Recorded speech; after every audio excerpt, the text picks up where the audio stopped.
Bonjour à tous et bienvenue sur Hello. Aujourd'hui une nouvelle vidéo pastel gras. On va faire un petit tuto pour dessiner une tortue au pastel à l'huile. J'utilise dans cette vidéo les pastels Sennelier que je trouve juste incroyables, leur pigmentation est vraiment ouf. Et j'utilise la boîte de 24 couleurs. J'utilise également du papier Paint On multitechnique lisse en format A5.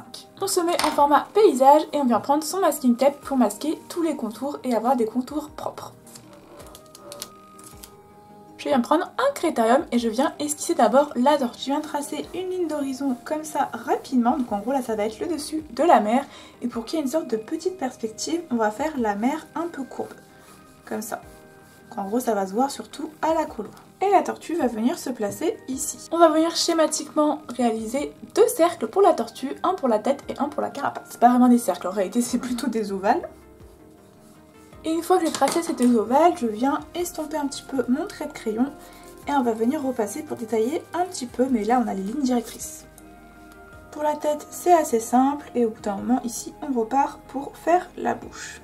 Alors je détaille pas de fou le tuto parce que de base c'est un tuto surtout pour colorier au pastel gras, donc voilà. Mais j'essaye quand même de dire un petit peu les différentes étapes. Et ici on va avoir l'œil. Tout autour de son cou et de sa tête je peux venir réaliser la carapace.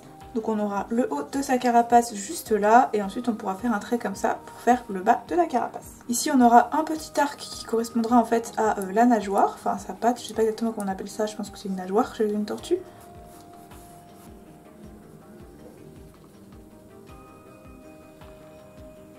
Voilà pour la carapace rapidement et ensuite on peut venir faire les nageoires. Donc là on a une nageoire qui part de là, voilà, de l'intérieur de la carapace.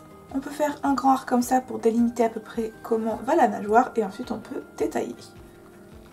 Je le représente très simplement, voilà, parce que tout sera fait à la colo, les détails, etc. Donc tout ça je vous détaillerai lors de la colo.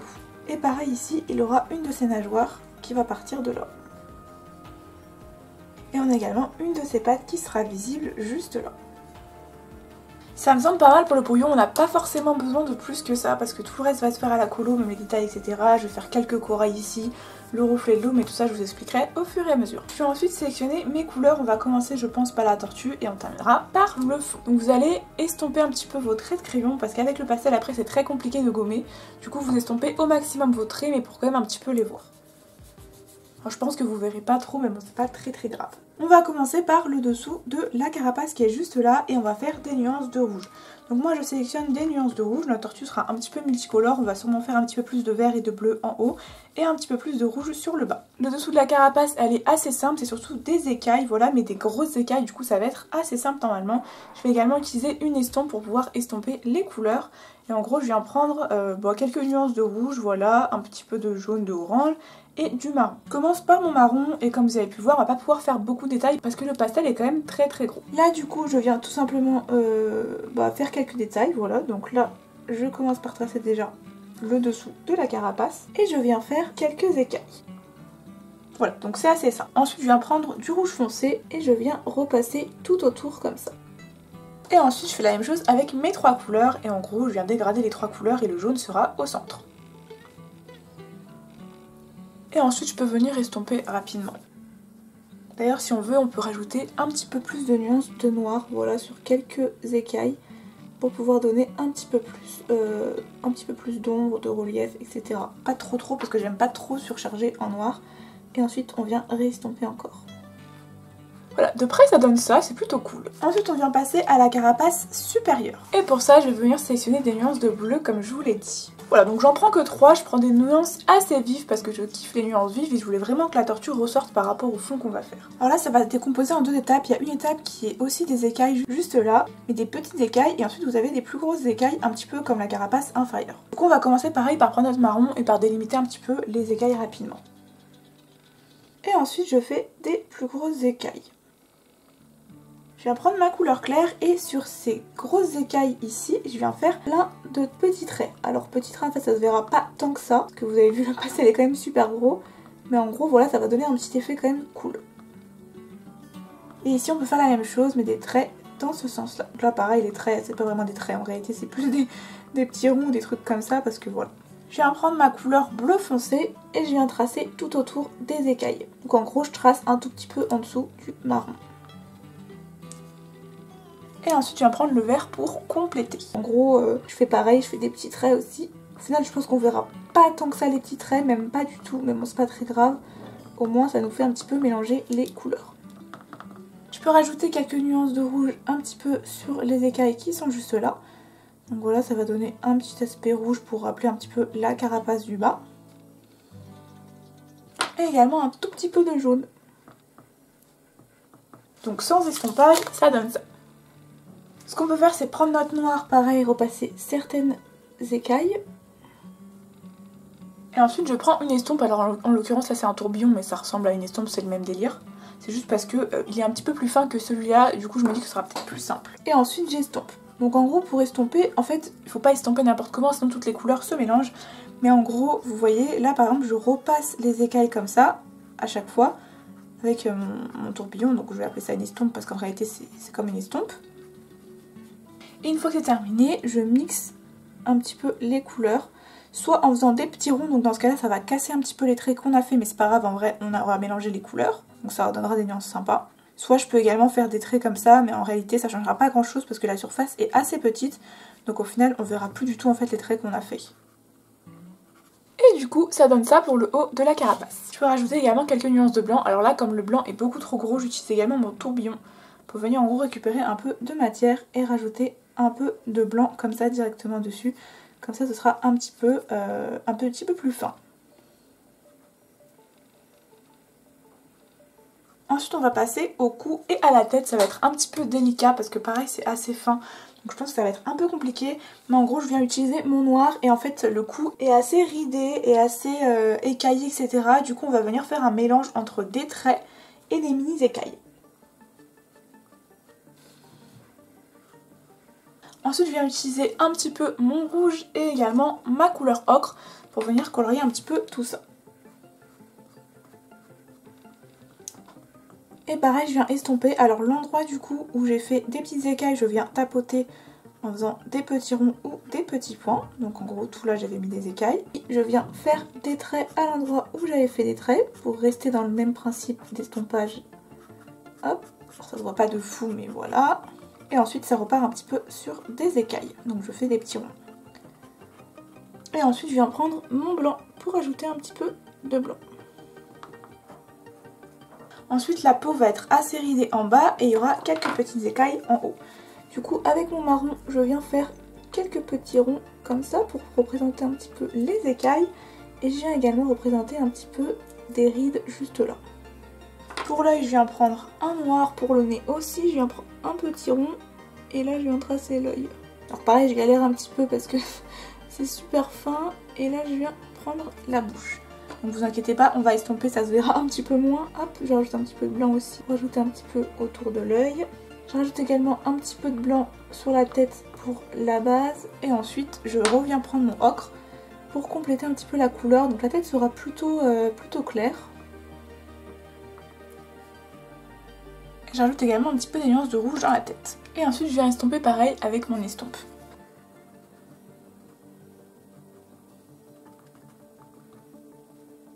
Donc de près rapidement ça donne ça, vous voyez qu'on voit pas tant que ça les écailles mais ça donne un petit style. Il nous reste du coup les nageoires à réaliser. Et là encore ça va être des écailles tout le long, donc ce que je peux prendre c'est prendre directement mon noir pour faire les écailles, donc un petit peu aléatoire, voilà, hop. Et pareil ici, et pareil ici. Je peux rapidement tracer le contour. Et là je vais faire un mélange en fait de toutes les couleurs. Donc en gros je vais faire des mélanges, je vais faire des écailles un petit peu vertes, un petit peu bleu, un petit peu rouge, etc. Je vous passe tout ça parce que c'est exactement le même principe que le reste. Mais voilà, en gros je vais faire des petits points dans chaque truc et ensuite je vais venir estomper.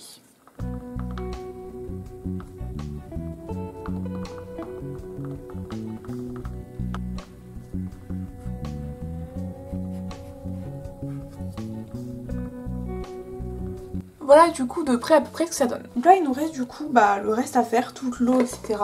Ce que je vais faire c'est que je vais prendre des bleus un petit peu plus profonds. Donc je vais prendre par exemple celui-là, celui-là, voilà, et ensuite un bleu un peu neutre comme celui-là. Voilà. Donc déjà on va faire le reflet du haut. Donc en gros il y aura des zones assez sombres. Donc là je viens surtout faire en fait des sortes de petites courbes.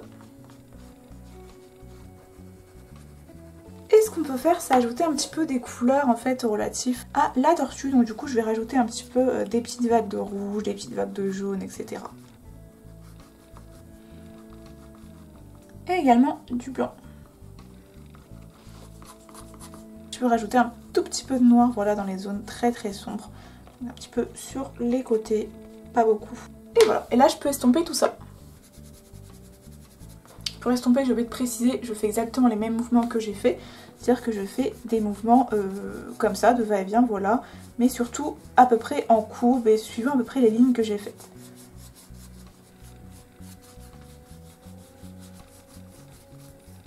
J'ajouterai les touches de blanc à la fin, je pense. On va d'abord faire le corail et la mer. Pour le corail, je vais pas faire des trucs trop compliqués. Je vais utiliser mon rouge et je vais faire un petit peu des feuilles en bas. Donc pareil, ça va être assez abstrait. Donc il y aura surtout des petits points, etc.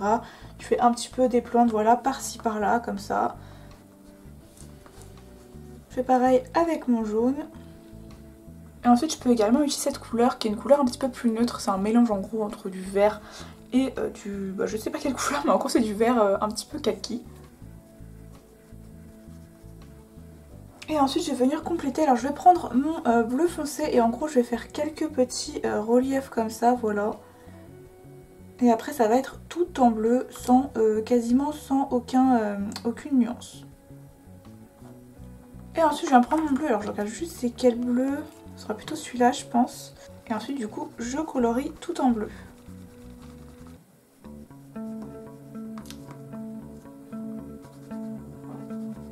Et ensuite je viens estomper tout ce que je viens de faire.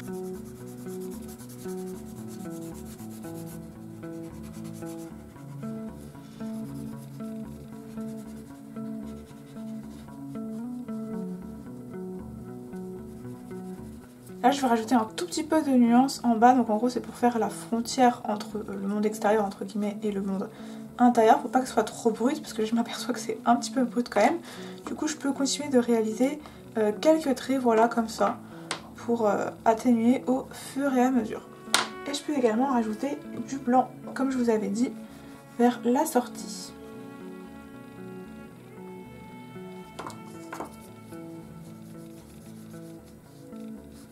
Ensuite je rajoute plein de petits points dans l'eau. Je peux également rajouter un petit peu de bleu foncé dans le fond marin, voilà. Ensuite je vais prendre mon stylo à gel blanc pour ajouter un petit peu des reflets blancs. Alors c'est pas hyper adapté sur le pastel, c'est assez compliqué. En général moi ce que je fais c'est que je fais un peu comme ça. Après il y a de la matière qui vient sur le blanc, j'enlève la matière et ensuite je recommence, etc. Enfin voilà. Parce que le Posca il est trop gros, du coup j'arrive pas généralement à mettre des reflets avec un Posca. Quand même utiliser un Posca pour la fin, parce que là je galère un peu avec mon stylo à gel blanc. Donc là ce que je fais c'est que je rajoute en gros des trucs blancs et j'estompe avec ma main. Voilà, pour faire un petit peu moins blanc.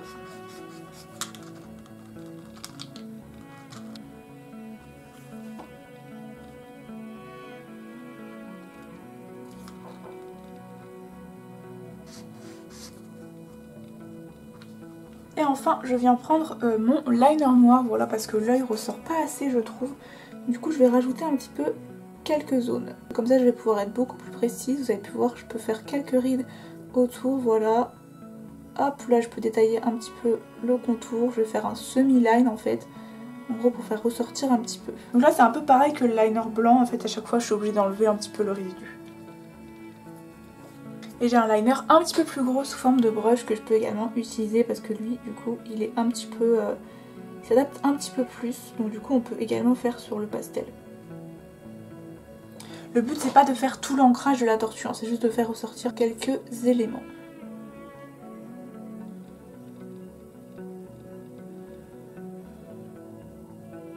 Voilà, je trouve que le sujet ressort un petit peu mieux. Bah, je crois qu'on a fini pour la tortue. En réalité, il n'y a pas beaucoup de reflets blancs parce que voilà, je pense que ça suffit largement. Donc on va pouvoir retirer le masking tape.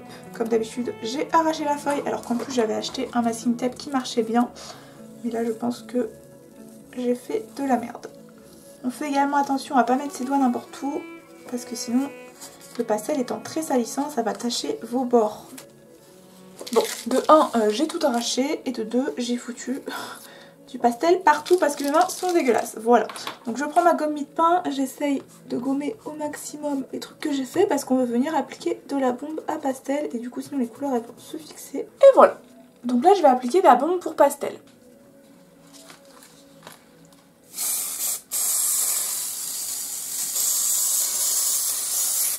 Alors ça ternit un tout petit peu les couleurs, mais en réalité c'est pour le bien du dessin, ça va beaucoup mieux se préserver. Là par exemple vous avez vu, je me suis lavé les mains donc mon doigt est propre.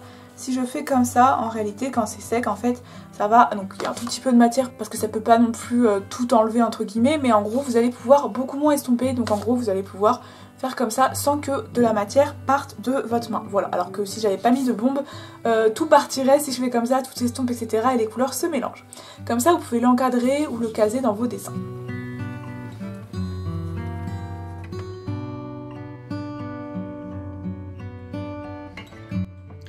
Et voilà, le tuto est terminé, j'espère que le petit dessin vous a plu et que le tuto vous aura aidé à vous servir des pastels gras. N'hésitez pas à me le faire savoir en likant la vidéo, commentant, en me donnant des petites idées de tuto pastel à l'huile en commentaire et on se retrouve bientôt pour une prochaine vidéo. Bisous!